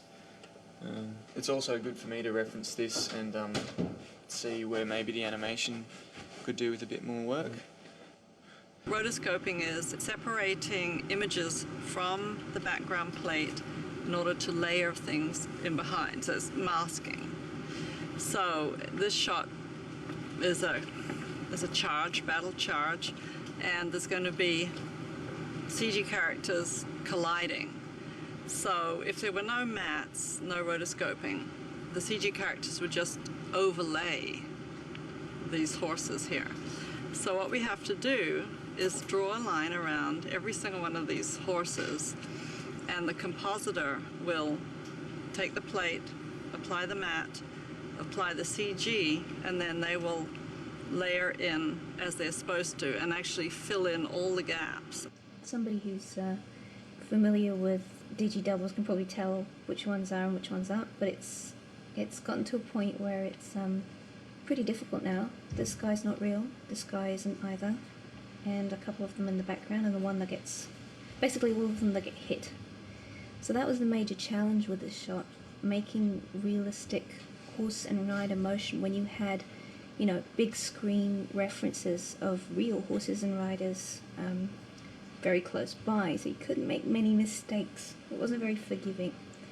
animation has done a really good job of making those look pretty nasty. The keyframe animation on film 2 was amazing, but this took it to a whole nother level. Hopefully, in the end, it'll be difficult to tell where, you know, the line between our real horses and the digital ones ends, but I guess when you look at it in those terms, the bottom line is if it's a horse that's getting killed, then it's a digital one, because we've tried to avoid, obviously, hurting any real horses. We've squeezed everyone's pets, every animal at every zoo we can possibly find, and voila. The mama kill charge was the next big challenge for us. In this movie, they really come in. They're a big part of the Pelennor battle. There's 21 mama kills. Every time I've storyboarded for Peter, there's always been something in the movies. There's always been something that I've had to storyboard, even right back on Braindead, especially back on Braindead. But there's always been something that I've just thought, oh man, that is going too far. And generally, it's the thing people who talk about the films love. The idea here was to seamlessly blend between our real Legolas and digital Legolas, which happens about right here, just before he mounts the tusk. And so, we had to be quite careful in matching textures and getting the shaders to behave exactly as Orlando's costume behaved. We have plates where we photograph Orlando Bloom against a blue screen, and he has to do impossible things that you could never have a real actor do. The idea here is Legolas is supposed to be standing on the front leg of a mama kill, jumping to the back leg of a mama kill. We're trying to figure out how we can get this to work. And this is what we ended up with. So you can see it's quite a bit different. Really, the only thing we preserved from the blue screen was a few frames of Legolas's face, which we attached to the digital actor in a few key places, and the rest of it was reanimated entirely. Because the sandbags that Legolas is climbing onto is static, Legolas is sort of just in his mind trying to sort of mimic what the mama kill would be doing, sort of changing weight and that sort of thing. And then with what Legolas is doing, I've got to try and animate the mama kill to make it look as though it's the mama kill pushing around Legolas, not Legolas sort of just acting on his own to some sort of timing reference.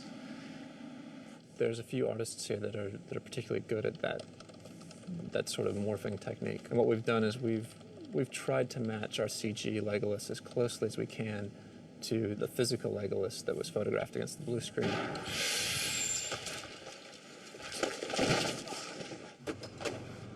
It was said we couldn't do it.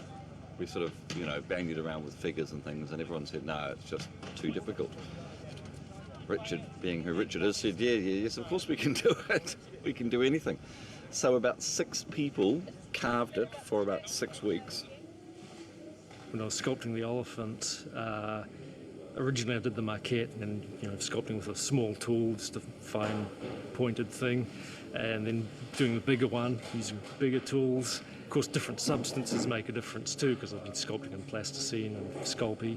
The one that's in the studio is being sculpted out of polyfoam. It's like expanded foam, and that's got to be carved with like knives, blades, and saws, and sandpaper and grinders. And you see, we're now using big power tools like saber saws and angle grinders to sculpt with. It's interesting. We did a whole lot of experiments trying to figure out how to achieve this sort of glorious sort of skin texture.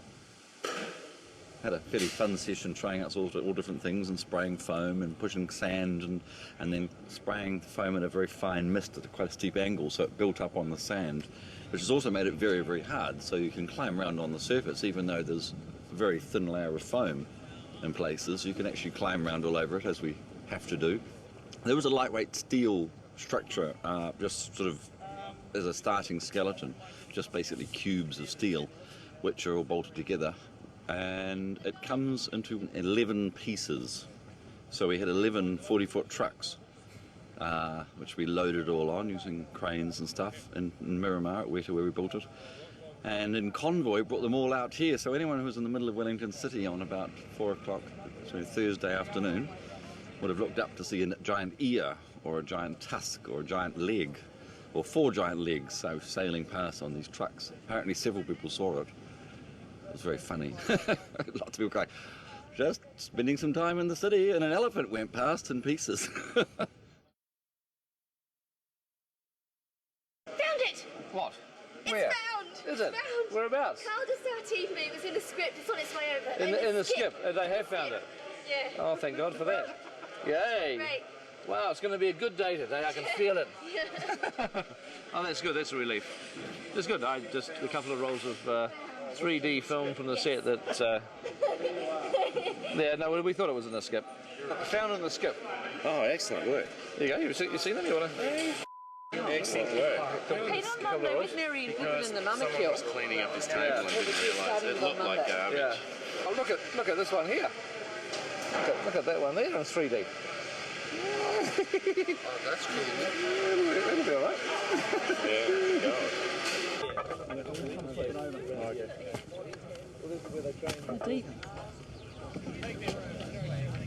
Lower the leg.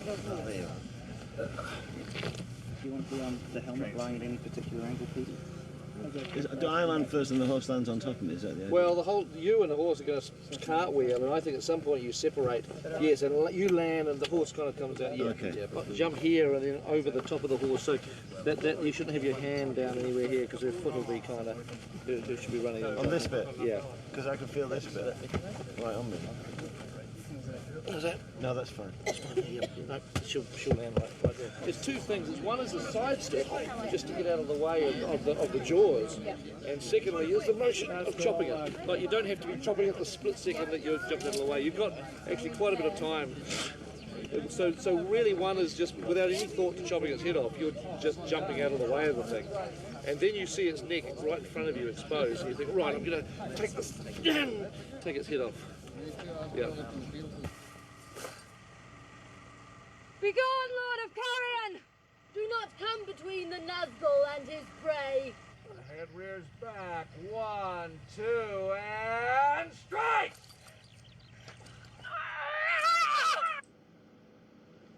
The way Pete works with animation is very much like the way he works with live action.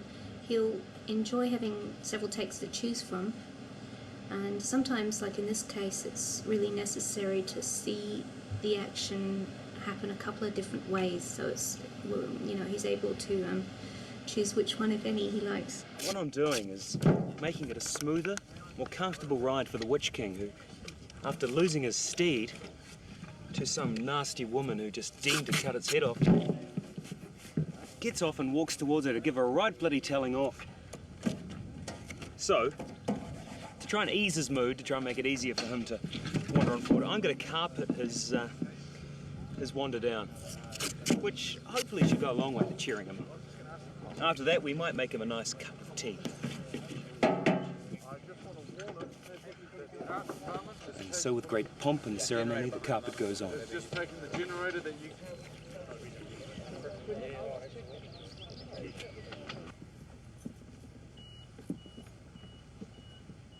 Lawrence?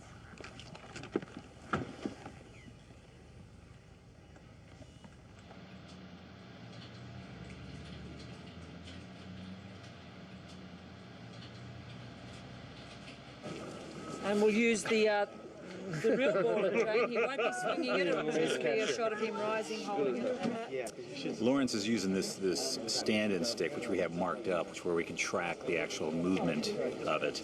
And what's going to eventually end up on it is this giant ball and chain thing here.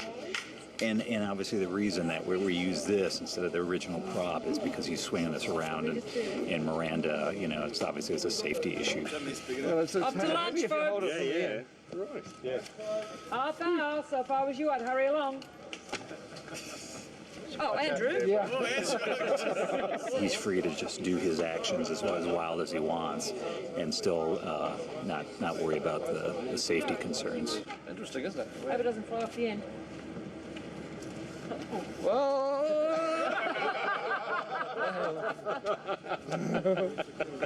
Bad news. You see, it's a cheat provided by the lovely Joe, Let's just stick it on, shall we? who helps me in many ways. And action!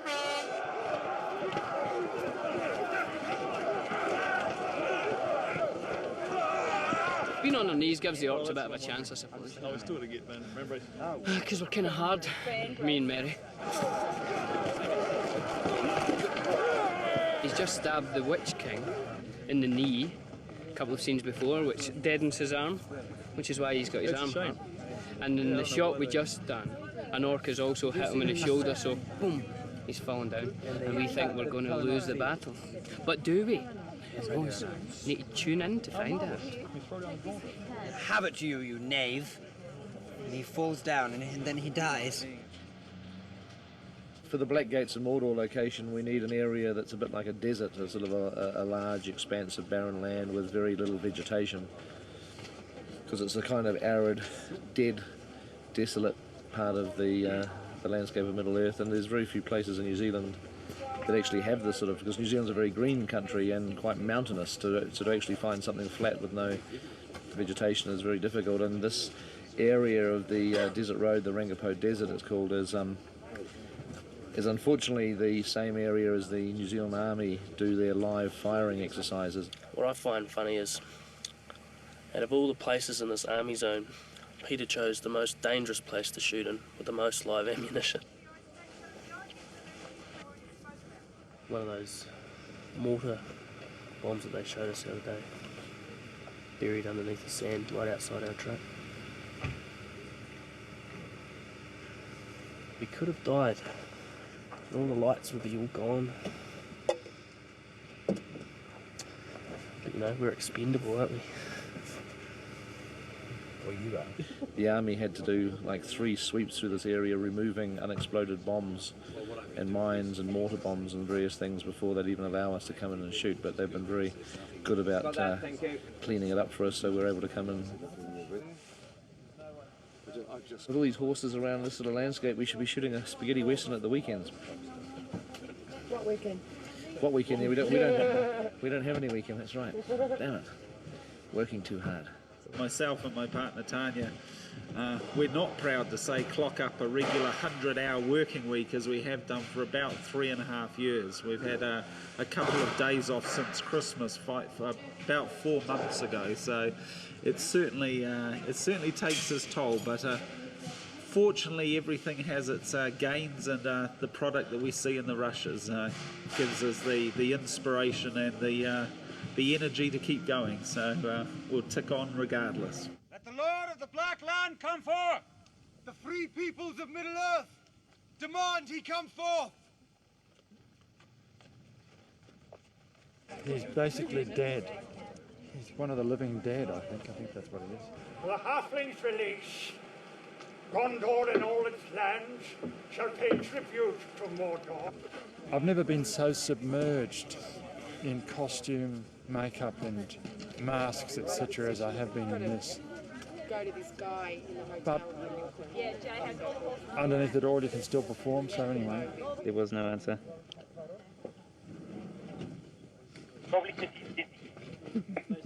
No joke. It's because we're operating 2 sets today, so the other sword that was specially made for this gag has had to go to the other set. If things come off, we won't have to cut it.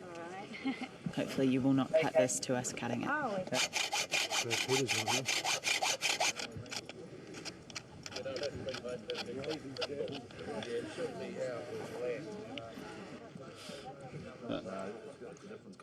A swordsmith would have our heads.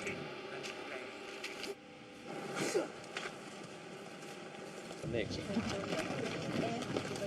Today is Weta's biggest day for the armoury department. We've got 350 extras dressed in full plate armour and carrying weapons, and it's a big day, but it's going surprisingly well and everyone's coping with it, and it's a good sign for the future. Where do you want our slaughtered?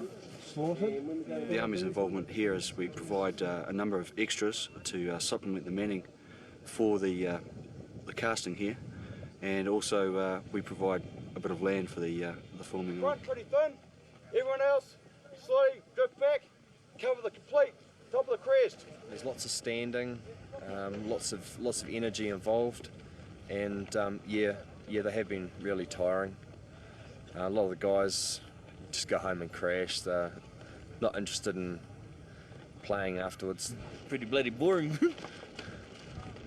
Just standing here and listening to these but yeah, it's alright. Just remember to keep your focus and energy up.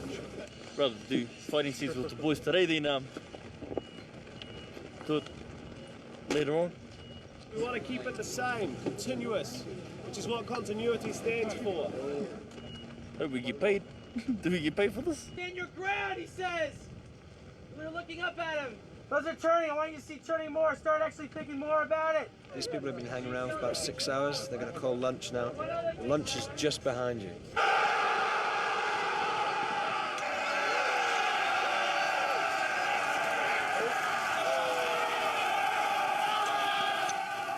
This is chaos, organised chaos.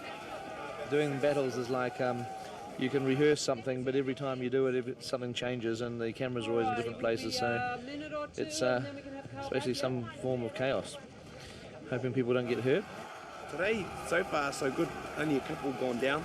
Yesterday we had a few stunt trippers from the Gondorian ranks. Decided to fall over in front of the rest of the fellas as they ran over them. But today it's just mainly mayhem and looking for a bit more blood and guts, I think.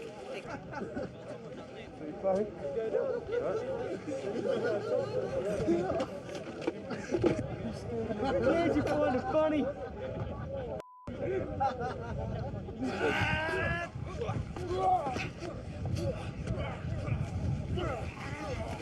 See, that's the thing, which I think Mary has picked up. Which the Eastern technique of using the opponent's strength. Yeah. Divert the force. I mean, when I started this job, I was a 6-stone weakling. Almost an angel? Yeah, I'm a 14-stone warrior now. I mean, I could take out any one of these guys in a heartbeat. You can see the fear in their eyes when they look at you. It's quite incredible. We've gone through 7 temples now at the Shaolin Temple, which is okay. Most people take 15, 16 years. We took, what did we take? 12 days? No, you took 12 days. I took 14. But I had the weekend off though. Yeah, you went out partying, didn't you? Yeah, I get drunk.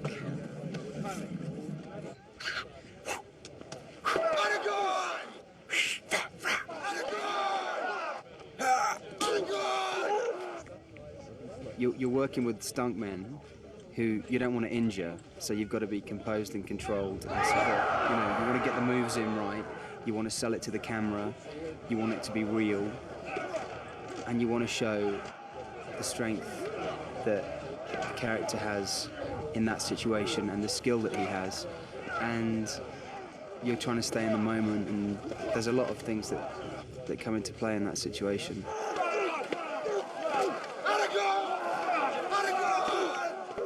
Just in case it takes a stray blow, they're padding up as well because they're getting right in amongst the action. Andrew, you forgot to take your skateboard helmet off at lunchtime. Whoops. After your skateboarding finished, you just forgot to take the gear off. Has it saved you at all from... Absolutely. From serious plastic surgery. So you've taken a few knocks. Well, I think some serious plastic surgery wouldn't actually go amiss, to be quite honest. Don't actually hit his arm, because what you should do is just slice past it, because then we can just chop it off. Because if your sword blade actually stops, we kind of can't do the follow through on the computer.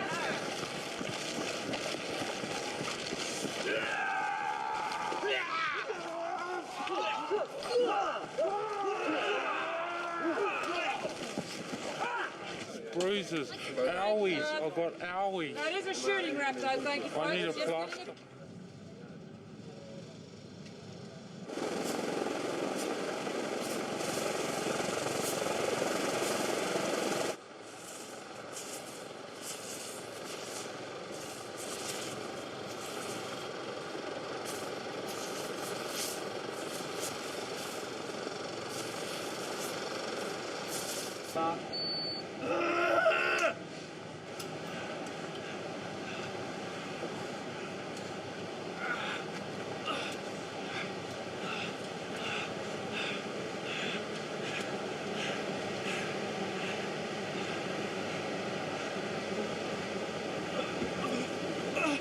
When on top of a volcano performing stunts, it accesses a different part of the cerebral cortex and the gluteus maximus.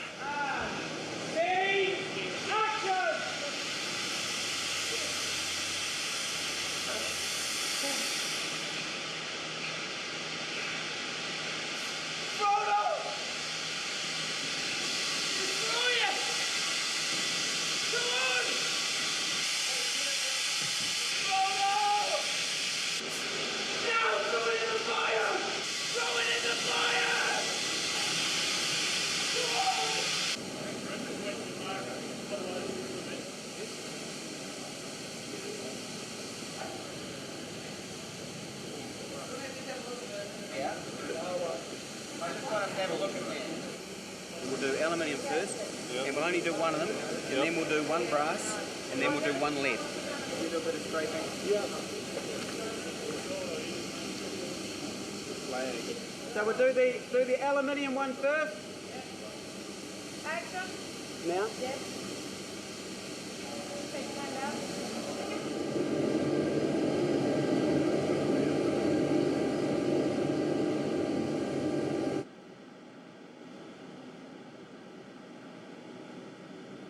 So that's like a shockwave that goes through and destabilizes the tower.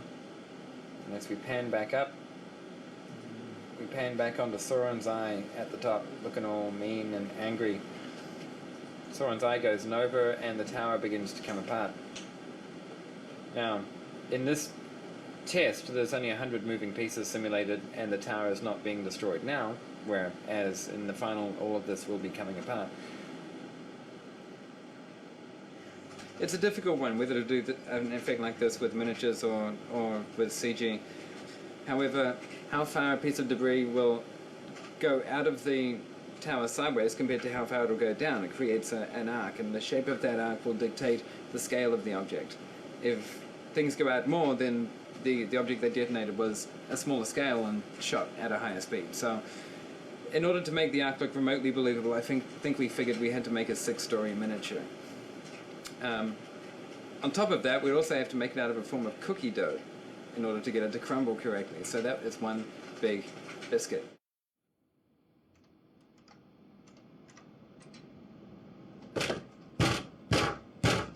A few things have changed since last time we talked. On top of the destruction of Barad-dûr, we are now spending a good portion of the time at the Black Gates, watching the ground open up and the gates fall into the ground and thousands of orcs being swallowed by the earth itself. This shot was kind of a late addition, and we did have the challenge of getting it in at the end of the schedule, but still that there's so much going on and that we had to develop in a very short period of time. But luckily there had been work on the Barad-dûr crumbling before us, and they were doing good work on that, so we were able to grab a lot of the techniques and apply it to what we were doing, because there's a lot of similar things going on. This is one of the Black Gate shots. Basically, what we're trying to achieve here is the ground is crumbling apart, and eventually this will be covered with tens of thousands of orcs. And as it's breaking away, we have the bits of the gate that are going to be falling in, and then the 2 towers on the side, which start to break up as well.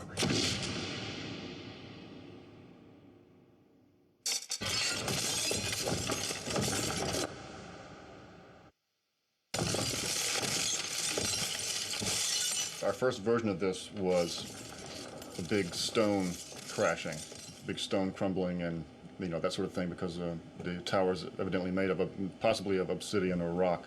So our first obvious choice was to do it with crumbling stones, which sounds pretty good, but Peter thought it would be really good to have it sound different than you would expect. He likes to do those little twists. So he thought it'd be cool to have it sound like glass breaking. So we went in the record room and just ground up a bunch of glass and some ceramic tiles and things like that. There's going to be a bit of an issue of trying to make the whole tower sound big and made of glass. So I've added some glacier bangs, some actual glaciers breaking, So you got a mixture of like sort of an ice element and the glass, and the glaciers make it sound heavy. But there'll probably be quite a few other elements added throughout here to try to make it sound like it's got the scale.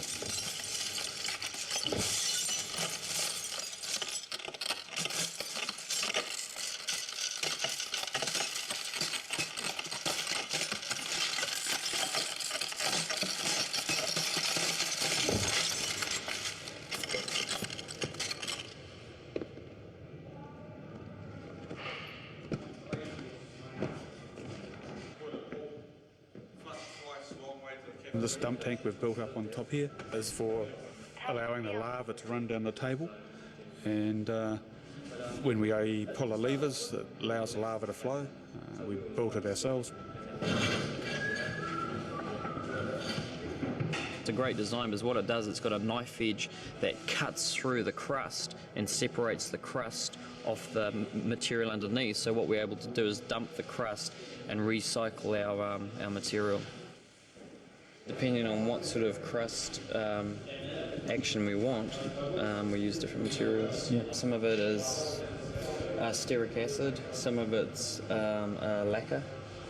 So, some of the crust, what we're doing is using dry methocel sprinkled on top so it sort of dries, and then spraying that. See this sort of look here where it's really stringing and building up? Yeah. That's lacquer. The surface we're using obviously has to allow ultraviolet to pass through because we are using UV lights. These are UV inhibitors, whereas all the other guys have gone for fashion, I've gone for practicality. Then you run into a whole lot of other problems with material that can allow UV to pass, but then getting a big enough sheet. So in the case of this table, we've actually had to laminate sheets together.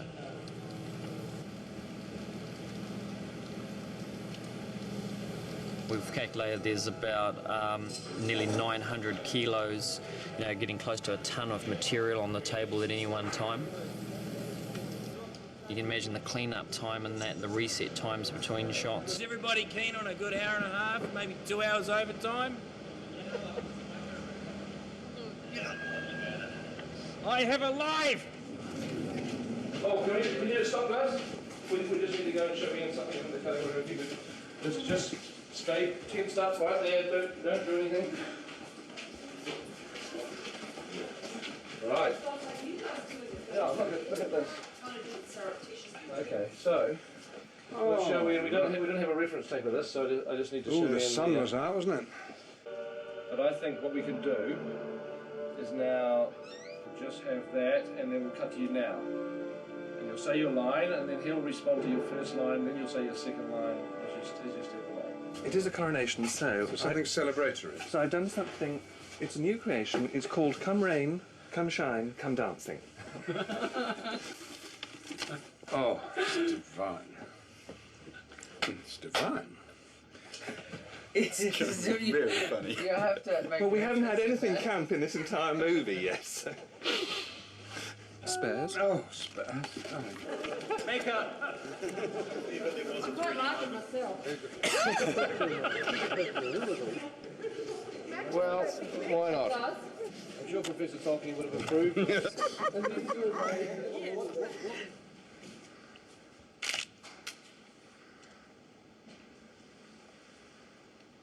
Now come the days of the Queen.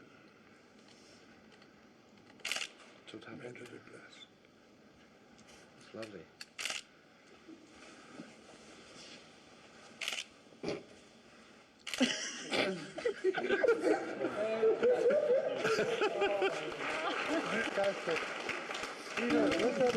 We've been scouring the landscape looking for something for the guy who's got everything, and we found this, which is a 4D camera.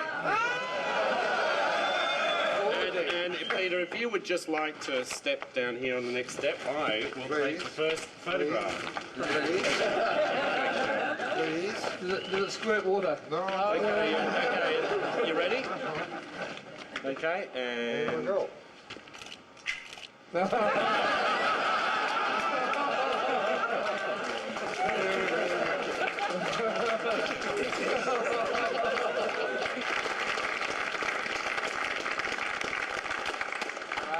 There's no way that I could have made this film alone. I mean, it's just me wanting to do this particular project. But what I needed is I needed a huge amount of support. I needed people that had never worked on a film this size before, which was sort of all of us, really, to step up and to meet the challenge. And you certainly did, every single one of you. And you should all feel so incredibly proud, because there wouldn't be any film project in the world that anybody could conceive of that you people couldn't just make, because you've been involved in like what I'm sure is the most complicated film production ever. You've done incredible work, and you know, it's you folk that should feel incredibly proud of yourselves. So thank you all very, very much.